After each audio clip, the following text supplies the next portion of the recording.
বিসমিল্লাহির রহমানির রহিম। আল্লাহ ভরসা মোটরসের পক্ষ থেকে এএসপি শাহিন গাড়িটি কিনা হলো সেই তালহা বাজার থেকে।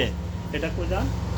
কালিয়াকুর তালহা বাজার থেকে। যদি কোনো ভাই নিতে চান অবশ্যই আমার শোরুম ভিজিট করবেন। আমার ঠিকানা আল্লাহ ভরসা মোটরস, টিকনা গরুহাট, সরিষাবাড়ি, জামালপুর, জুবাইর মোটরস থেকে আমি গাড়িটি নিলাম। আমি একটু ভাইয়ের সাথে পরিচিত হবো।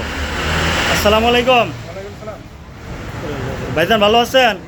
ভাইজানের একটু নাম ঠিকানাটা বলেন। এটা হলো তালহা ভাওয়াল মির্জাপুর। আচ্ছা, আপনার নাম কি? এদিক টাকা এখন মোবাইলটা পড়েছেন। আপনার বাবার নাম? মোহাম্মদ শাহাবুদ্দিন। গ্রাম? গ্রাম হলো মুরালিপুর। আপনার থানা জেলা? দিনাজপুর। আচ্ছা, আপনি মূলত কি করেন? আমি মূলত ব্যবসা করি।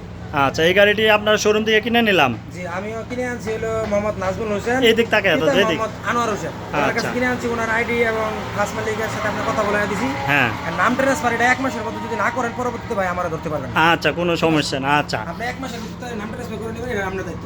আচ্ছা পরে যদি আপনি আইসা বলেন যে ভাই এই 2 মাস পরে যে ভাই নাম ট্রান্সফার এটা সম্ভব না, আমরা 1 মাসের ভিতরে নাম ট্রান্সফার করতে দেবো। আপনার ওনার ভোটার আইডি এবং ছবি সব দিয়ে দিয়েছে। এখন বিষয়টা হলো ভাই, গাড়ি কিন্তু 1 মাসের মধ্যে আমাদের বেচা হয় না, 6 মাস পরেও বেচা না।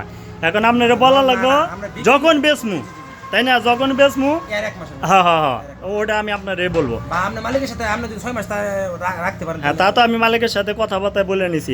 আজকে কয় তারিখ ভাই? আজকে হলো 29 তারিখ। আচ্ছা, 29 তারিখের আগে যদি এই গাড়ি সম্পর্কে যদি কোনো ঝামেলা থাকে সেটা আপনি দেখবেন। অবশ্যই যদি গাড়ি কোনো কাগজপত্রে ঝামেলা থাকে, যদি অনলাইন না আসে তাহলে গাড়ি।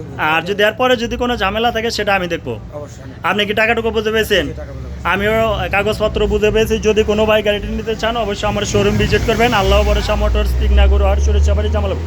তো ভাই যান, ভালো থাকেন। আল্লাহ হাফেজ।